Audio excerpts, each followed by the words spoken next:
సాధారణంగా పుష్పము అనేటటువంటి దాన్ని పూజలో ఉపయోగిస్తాం. ఉపయోగించినప్పుడు పుష్పము దేనికి సంకేతంగా పూజిస్తామంటే, ఈశ్వరుడు మనకి చెవులిచ్చినందుకు ఆయనకి మనం చెప్పేటటువంటి కృతజ్ఞతకి సాధనంగా దేన్ని వాడతామంటే పువ్వు వాడతాం. దీపం కన్నిచ్చాడు కాబట్టి కృతజ్ఞతగా దీపం పెడతాం. నాలుక ఇచ్చి రుచి తీసే శక్తి ఇచ్చాడు కాబట్టి నైవేద్యం పెడతాం. మనకి స్పర్శనిచ్చాడు కాబట్టి చందనాన్ని అనులేపనం చేస్తాం. పంచేంద్రియములు ఒక్కొక్క దానికి ఒక్కొక్క శక్తి ఉంటుంది. మనకి వాసన చూసే అధికారం ఇచ్చాడు, ముక్కుతో ధూపం వేస్తాం. చెవులు ఇచ్చాడు, ఎన్ని ఉపకారాలు పొందుతున్నావు నువ్వు.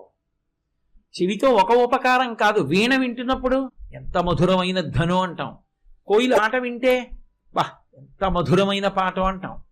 వచ్చిరాని మాటలతో మనవరాలు వచ్చి తాత తాత అంటే అబ్బా చెవులకి ఆభరణాలు పెట్టుకున్నంత ఆనందంగా ఉంటుంది. కొడుకొచ్చి నాన్నగారండి అని ప్రాజ్ఞుడై పలకరించి మాట్లాడుతుంటే అబ్బా వీడు పండితుడయ్యాడు రా అని మురిసిపోయావు. ఒక్క చెవి ఉన్నందుకు ఎంత మురిసిపోతున్నావు. అన్ని దీపాలకి కారణం చెవులు. ఆ చెవులకు శబ్దాలు వినేటటువంటి అవకాశము ఇచ్చినందుకు అన్ని పువ్వులతో పూజ చేస్తున్నావు నమః అని. అందుకని పువ్వు వినడానికి అవకాశం ఇచ్చినందుకు కృతజ్ఞత. ఏమంటే దీపానికంటే కంటితో సంబంధం ఉంది, గంధానికంటే చర్మంతో సంబంధం ఉంది, చల్లగా ఉంటుంది. వినడానికి పువ్వుకి సంబంధం ఏమిటి?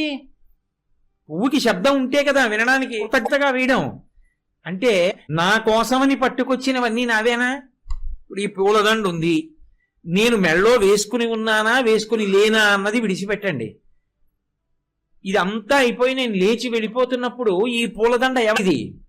నాదే. నా కొరకని తెచ్చినది నాదే, నాకు సమర్పణం చేసింది. తుమ్మిదల యొక్క ధనులన్నీ ఎవరి కోసం? పువ్వుల కోసం. పువ్వు దగ్గరికి వెళ్ళి తేనె తాగేటప్పుడు ధనులన్నీ ఆగిపోయి, తుమ్మిదల ధనులన్నీ పువ్వువి. కాబట్టి పువ్వులకి ధనులు లేకపోవడం ఏంటి? ఇది నేను మెళ్ళో వేసుకుంటేనే నాదే. వేసుకున్నా వేసుకోకపోయినా నా ఇంటికి పట్టుకెళ్ళి మేజా బల మీద పెట్టినా ఈ దండ నాది. అలా అవి పలకకపోయినా తుమ్మెదల ధనులన్నీ పువ్వులవి. కాబట్టి ఇప్పుడు ధనులు చెవుల ద్వారా వింటున్నాం కాబట్టి దానికి కృతజ్ఞతగా పువ్వులు వాడతాం. అంతేకాదు పువ్వు జ్ఞానమునకు గుర్తు.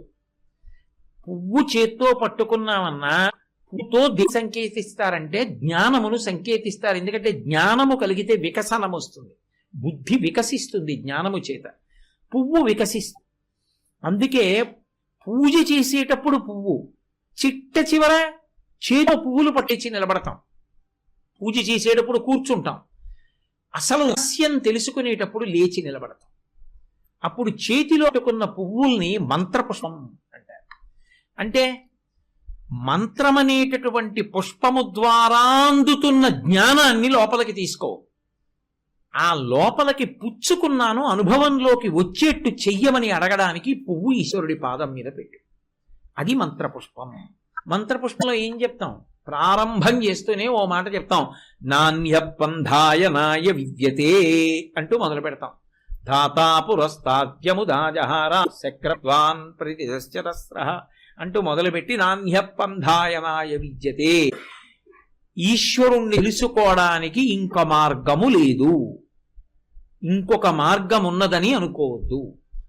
నీ ఎదురుగుండా పెట్టి ఇప్పటి వరకు నువ్వు ఎవరిని పూజ చేశావో అసలు వాడెక్కడుంటాడో నువ్వు తెలుసుకుంటే అదొక్కటే వాడిని తెలుసుకునే మార్గం. ఎక్కడున్నాడు అంటే హృదయం చాప్యదోఘం. ఇక్కడే యోగ విద్య కలిగిన వాడు తెలుసుకుంటాడు. ఇలా వంగినటువంటి ఒక తామర మొగ్గ ఎలా ఉంటుందో అలా వంగి ఉంటుంది. అది ఎక్కడుంటుంది? నాభ్యాము పరితిష్టతి. చిటికిన వేలు బొడ్డులో పెట్టుకుని బొటన వేలు పైకి పెడితే ఎవరి చెయ్యి వాళ్ళకి. బొడ్డులో చిటికిన వేలు పెట్టి బొటన వేలు పైకి పెట్టినప్పుడు బొటన వేలు ఎక్కడ తగులుతుందో ఆ వంగిన పద్మం యొక్క మొగ్గ అక్కడికి వస్తుంది. దాని చివర ఒక చిన్న బిందు ఉంటుంది. నీవారస్సూకవత్తన్వీపీభాస్వత్యనూపమా.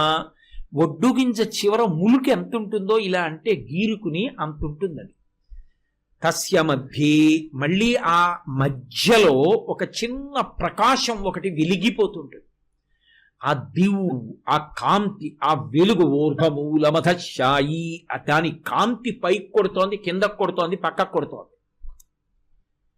ఆ కాంతి ఏదో అది ఈశ్వరుడు. దాన్ని నువ్వు సబ్రహ్మ సశివ సహరిసేంద్ర సోక్షర పరమస్వరాట్ ఏ పేరు పెట్టి పిలువు, దానికి అభ్యంతరం లేదు. కానీ ఆ దివు, ఆ వెలుగుందే అది పరమాత్మ. అది ఎక్కడుంది? ఇక్కడే ఉంది. అంతర్ముఖ సమారాధ్య బహిర్ముఖ సుదుర్లభ. కాబట్టి ఇప్పుడు నిజంగా ఈశ్వరుణ్ణి చూడంటే ఇవి తెరిస్తే కనపడడం కాదు, ఇవి మూతలు పడి అంతర్ముఖత్వంతో లోపలికి ధ్యానంలో ప్రయాణం చేస్తే వెలుగులకు వెలుగైన వెలుగు ఈ లోపల కనపడదు. వాడు ఈశ్వరుడు. వాడు ఇక్కడ ఉన్నాడు సుమా. వాడు ఇక్కడ కాదు, సమస్త ప్రాణికోటి యందు హృదయ క్షేత్రంలో వెలుగుతున్నాడు. ఏ ప్రాణిని తీసుకోండి, వాడే ఉన్నాడు. వాడు ఉన్నాడు కాబట్టి ఆ తొడుగు కాకలేస్తోంది, ఆ తొడుగు నిద్ర వస్తుంది. అది లేనినాడు ఆ తొడుగు శవం, అది ఉన్నాడు ఆ తొడుగు శివం. ఇప్పుడు ఆకలి దాని వలన వస్తోంది, ఆకలి తీరిందని అదే తెలుసుంటుంది. జ్ఞాని ఇప్పుడు ఏ భావనతో చూస్తాడంటే, అలా వెళ్ళిపోతున్నటువంటి కుక్క ఆకలితో డొక్క లోపలికి పోయి తోక ఊపుతోంది అనుకోండి, ఆ లోపల ఉన్నవాణ్ణి చూస్తూ ఉంటాడు, తనలో ఉన్నవాణ్ణి చూస్తూ ఉంటాడు తప్ప ఆయనకి నామరూపాలు కాదు, లోపల ఉన్నది అన్నిటిలో నేనే. ఇది మీరు బాగా పట్టుకోవాలి, నేను చెప్తున్న మాట. ఏ ప్రాణి అయినా ఇటువైపుకి తిప్పి చూపిస్తుంది, ఇక్కడే చూపిస్తుంది. నేను అని ఇక్కడ అనరు, నేను అని ఇక్కడ అనరు, నేను అని మోకాలు చూపించారు, నేనండి అంటాడు, ఇలా అంటాడు, నేనండి అంటాడు. ఎందుకని? తెలిసో తెలియకో అసలు ఎక్కడున్నాడని శాస్త్రాలు చెప్పాయో అక్కడ చూపిస్తాడు, నేను అంటాడు. అంటే ఎవరా నేను? వాడు. ఆ నేనే ఎక్కడుంది? అక్కడా ఉంది. అజ్ఞానం ఎక్కడుంది? ఇది నేను, నువ్వు. ఈ నేనుకి నువ్వుకి మధ్య స్వార్థం అంతా వచ్చి, నువ్వు పాడైపోయినా పర్వాలేదు, నేను బాగుండాలి. కానీ ఇందులో నేను, అందులో నేను ఒకటే. జ్ఞానం